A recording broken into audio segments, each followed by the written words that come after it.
Quel sera l'adversaire de John Cena à WrestleMania? C'est une question qu'on est très nombreux à se poser et on a hâte de savoir. On a tous nos petites préférences. Il y en a certains, voilà, pour la génération Catch Attack, qui ont envie de voir notamment Randy Orton face à John Cena, qui veulent une dernière fois ce match sur la plus grande scène du monde. Alors, on en sait un petit peu plus aujourd'hui, depuis ce soir-là, sur ce qui se dit en coulisses du côté des scénaristes pour John Cena à WrestleMania. Je vais vous donner tous les détails dans un instant. Mais avant ça, je vous rappelle, les amis, que nous sommes dans la période de Noël, et c'est d'ailleurs passé désormais Noël, donc j'espère que vous avez passé un bon moment auprès de vos proches, que vous avez passé de joyeuses fêtes, que vous avez surtout été gâtés, hein, parce que c'est le plus important. J'espère que vous avez eu un petit peu de WWE au pied du sapin. Comme vous pouvez le voir, il reste encore pas mal de cadeaux. J'en ai ouvert un juste avant cette vidéo, parce que voilà, je voulais le porter en fait pour vous le montrer. C'est le t-shirt de SmackDown, t-shirt officiel que je trouve relativement classe. Voilà, j'aime beaucoup les couleurs, j'aime beaucoup ce logo de manière générale que je trouve très très moderne. Donc je remercie encore une fois mes partenaires du WWE Euroshop. Vous avez évidemment le lien de la boutique dans la description. Et puis ce code promo, le code AXEL15, qui vous permet de bénéficier de 15% de réduction sur la boutique, hors réduction et hors nouveauté. Donc n'hésitez pas à utiliser le code, hein, et puis à utiliser mon lien affilié qui est dans la description pour vous faire plaisir. Voilà, ça fait extrêmement plaisir et merci à eux de me soutenir. On commence sans plus attendre avec une première news. Un scénariste qui a déclaré dans une interview que le premier Raw sur Netflix sera digne d'un WrestleMania. Alors les mots sont forts, hein, justement, et c'est pour ça que je voulais en parler avec vous. Voilà, quand on dit que le premier Raw sera digne d'un WrestleMania, on parle quand même du plus grand show de catch au monde. Waouh, c'est qu'il prévoit quand même du lourd. Donc à voir ce que ça va donner. On va évidemment parler de John Cena dans quelques instants. John Cena qui participera à ce premier épisode d'Euro. Il y aura d'autres superstars qui sont déjà annoncés, enfin du moins qui devraient apparaître. On parle de Rhea Ripley, Cody Rhodes, Logan Paul, Roman Reigns. J'ai cité John Cena. Il y a également des retours, enfin des débuts plutôt de superstars d'autres fédérations. On parle de Penta par exemple, ancienne star de l'AEW qui pourrait faire ses débuts. CM Punk devrait également être présent. Et donc c'est Rob Fee, un directeur du développement des personnages à la WWE, qui a dévoilé ça dans une interview en disant, et ce sont vraiment ces mots, que le premier show sur Netflix serait digne d'un WrestleMania. Donc je pense qu'on a tous du coup très hâte de voir un petit peu ce show. J'ai d'ailleurs enfin branché personnellement Netflix sur ma télé en suivant le tuto, hein, que je vous ai partagé lors de ma dernière vidéo. D'ailleurs, pour ceux que ça intéresse, pour ceux qui veulent avoir Raw, SmackDown, NXT et tous les shows sur Netflix, j'ai fait un tuto, hein, lors d'un dernier épisode de WWE News. Je vous mets le lien du tuto dans la description pour ceux que ça intéresse. C'est très simple, vous êtes plusieurs, hein, vous êtes abonnés à NordVPN justement pour pouvoir avoir accès à cela, et en le faisant vous me soutenez également via le lien affilié. Donc je remercie évidemment tous ceux qui le font, ça m'aide beaucoup pour la suite de la chaîne, donc merci à vous. Et ça marche très bien, je vous confirme que, en plus je crois que j'ai vu que le prochain épisode d'Euro, en tout cas je me suis mis sur un VPN au Brésil, le prochain épisode d'Euro, pour information, sera diffusé sur Netflix. Donc je pourrai ainsi comme ça tester dès la semaine prochaine pour voir un petit peu que ça donne. Mais en tout cas ça marche très bien sur mon téléphone, sur l'ordinateur, sur la télé. Donc voilà, c'est vraiment tip top. Et on va reparler de Netflix un petit peu plus tard dans cette vidéo d'ailleurs, parce que ils ont annoncé plusieurs programmes qui devraient débarquer. Donc voilà, hâte de voir ce que ça va donner, et hâte de pouvoir enfin regarder simplement du catch à la télé en temps réel sans devoir attendre la diffusion quelques jours après sur AB1. Et de voilà, on rend du travail, on allume la télé, hop, on lance Raw. Et pas de galère, pas besoin d'aller sur des sites illégaux, etc. Donc ça, on a plutôt hâte, et j'ai hâte. J'ai vraiment hâte. On enchaîne avec la deuxième news. Parlons de l'Undertaker qui s'est confié sur WrestleMania 33 et sur ce match face à Roman Reigns. Je voulais en parler avec vous parce que je trouvais intéressante cette interview. En fait, Roman Reigns, l'Undertaker pardon plutôt, a tout simplement révélé que il regrette ce match face à Roman Reigns à WrestleMania 33. Il dit que tout simplement il n'était pas au top de sa forme. Il a en fait tout simplement, enfin voilà, s'il pouvait refaire l'histoire, il ne ferait pas ce match. Il dit que 20 minutes de combat c'était beaucoup trop long, et beaucoup de fans ont, rappelez-vous, jugé ce match indigne d'un dernier combat de l'Undertaker. Et donc c'est dans cette interview pour Six Feet Under que l'Undertaker s'est exprimé sur ses regrets concernant ce match. Voilà, il dit que l'année d'après, il a eu un match de quelques minutes, 5 minutes je crois, face à John Cena à WrestleMania 34. Là, il trouve que c'était pour le coup beaucoup trop court, mais par contre le match face à Reigns était beaucoup trop long, son corps était vraiment fatigué et donc voilà, il trouve que ça a un petit peu taché sa carrière et que ce match qui était de base censé passer un flambeau symbolique à une nouvelle star de la WWE était au final peut-être pas très bon et donc voilà, s'il pouvait refaire l'histoire, il a dit que il ne réaliserait pas ce match et que c'était finalement une mauvaise idée. Voilà, je voulais aborder ce sujet avec vous pour avoir votre avis dans les commentaires. Est-ce que vous êtes d'accord avec l'Undertaker? Est-ce que selon vous, c'était vraiment pas une bonne idée pour l'Undertaker de remonter sur le ring à ce moment-là? Est-ce qu'il aurait dû s'arrêter avant? Voilà, quel est votre avis sur le sujet? Ça m'intéresse d'avoir votre avis. Maintenant, et je sais que vous attendez ce moment, on va parler de John Cena. John Cena, eh bien, c'est Logan Paul qui serait finalement l'adversaire potentiel de John Cena à WrestleMania 41. Alors, je dis adversaire potentiel, les amis, parce que c'est pas encore confirmé. Voilà, on n'a pas de source sûre qui nous affirme cela.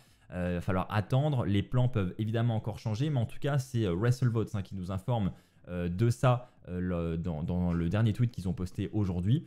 Et donc, l'info, c'est que actuellement, en coulisses, il y a des négociations au sein de l'équipe créative et il est dit que actuellement, Logan Paul est évoqué comme un potentiel adversaire de John Cena à WrestleMania 41. Alors, on a déjà vu un petit peu l'info passer. Mais là, ça a été vraiment approuvé par ce compte Twitter dont je parle souvent, qui est très fiable. Plusieurs personnes de l'équipe créative ont cependant dit que c'était une mauvaise idée et désapprouvent cette idée de Logan Paul pour John Cena. Si je peux me permettre, les amis, je vais moi aussi désapprouver. J'aime beaucoup Logan Paul, je le trouve très talentueux. Mais voilà, on parle de la tournée d'adieu de John Cena et je trouve que si John Cena doit avoir un adversaire à WrestleMania 41, eh ben je trouve que Logan Paul n'est pas forcément la bonne personne. Moi, je préférerais personnellement, pour l'histoire, etc., comme je l'ai dit en intro, mettre un classique.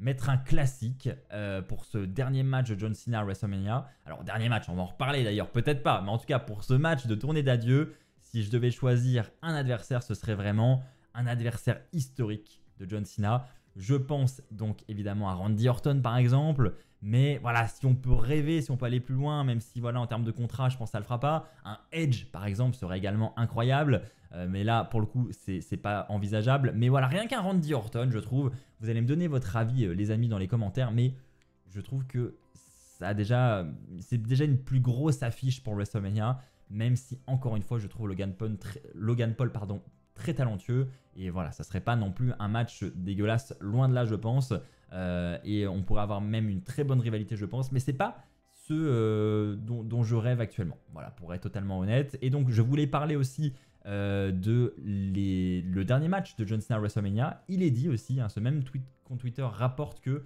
ce ne serait même peut-être pas le dernier match de John Cena à WrestleMania. Il est dit que le sentiment général en coulisses est que ce ne sera pas le dernier match de John Cena à WrestleMania. Voilà, on parle dans les clips publicitaires évidemment de la tournée d'adieu de John Cena et de son dernier match à WrestleMania. Mais voilà, ce serait avant tout du marketing et pour vendre des billets. Mais il est dit qu'on n'exclut pas. Alors, ce sera par contre la dernière année de carrière de John Cena. Mais il est dit qu'il pourrait revenir à l'avenir pour un match exceptionnel à WrestleMania, etc. Donc, voilà. Pareil, là, j'attends votre avis, les amis. Est-ce que vous êtes pour ou contre ce genre de catcheur qui peut à n'importe quel moment sortir de sa retraite pour un combat exceptionnel, ou est-ce que vous préféreriez que ce soit réellement la dernière année de John Cena et que voilà, quand on dit c'est la tournée d'adieu, c'est les adieux et on ne revient pas dessus et on ne refait pas de match. Voilà, j'attends votre avis, les amis, dans l'espace commentaire. Encore plus d'infos sur l'arrivée de la WWE sur Netflix. Effectivement, on a eu des infos supplémentaires aujourd'hui qui sont également tombées. En fait, c'est tout simplement sur Netflix, pour ceux qui ont justement pris le VPN et qui ont accès à la WWE sur Netflix. On peut désormais voir plusieurs programmes supplémentaires qui sont disponibles, comme celui que je vous affiche à l'écran, Road to WrestleMania. Ce serait un nouveau programme. Alors on n'a pas le détail, on ne sait pas, il n'y a pas le descriptif, on ne sait pas à quoi ça correspond, enfin en tout cas pour celui-ci, mais ce sera disponible à partir du 1er janvier sur Netflix.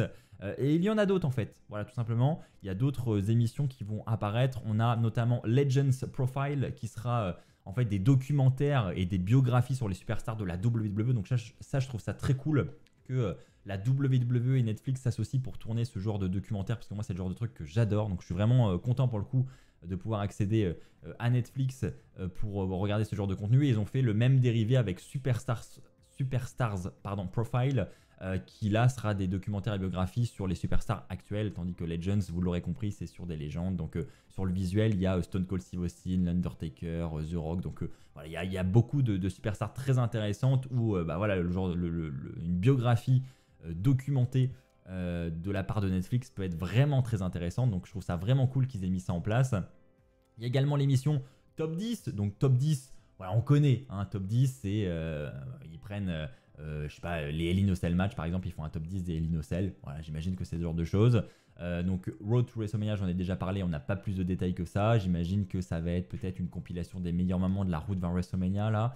Je sais pas. Et il y a également un truc qui m'intéresse beaucoup personnellement, c'est Raw Classics. Donc là, pour le coup, ce sera visiblement les moments incontournables de Raw. Donc voilà, en plus on aura peut-être des commentaires en français, on pourra revivre les meilleurs moments, donc à voir le format, etc., comment ça va être monté, comment ça va être proposé, mais en tout cas ça risque d'être intéressant et moi je trouve ça plutôt attirant. Donc voilà, on va voir ce que ça va donner les amis. Et une info supplémentaire aussi qu'on a eu aujourd'hui, c'est que visiblement Randy Orton ne serait pas prévu pour le premier Raw sur Netflix et serait donc un des premiers absents. Donc voilà, à confirmer et à voir si ça se confirme dans les semaines qui arrivent là. Mais en tout cas, visiblement, d'après les dernières rumeurs, Randy Orton ne participerait pas à ce show, ce qui est quand même dommage parce que c'est vraiment un show digne d'un WrestleMania. On a envie d'avoir un Randy Orton sur la carte. Mais bon, visiblement, notamment si on veut un John Cena Randy Orton à WrestleMania, ça aurait été le moment de peut-être de commencer à mûrir ce truc. Bah, visiblement, il sera pas là. Voilà, à voir si ça se confirme. Et je vous rappelle donc les amis, si vous voulez bénéficier de toutes ces émissions, je vous ai mis le lien de la vidéo dans laquelle j'explique tout en détail et je vous montre pas à pas comment vous abonner au bon VPN, à ne pas vous tromper, et vous avez tout en partage d'écran dans la vidéo. Voilà. Et bien écoutez les amis, merci à vous d'avoir suivi cette vidéo, j'espère que ça vous a plu, j'espère que vous avez passé un bon moment. On se retrouve donc très vite pour de nouvelles vidéos sur WWE Fan France. Et puis comme d'habitude les amis, n'oubliez pas, soyez toujours très fiers d'être fans de catch. Et puis on se retrouve sans doute, je pense, avant la fin de l'année et avant l'année prochaine pour une nouvelle vidéo. Merci et à très vite les amis, ciao bye bye.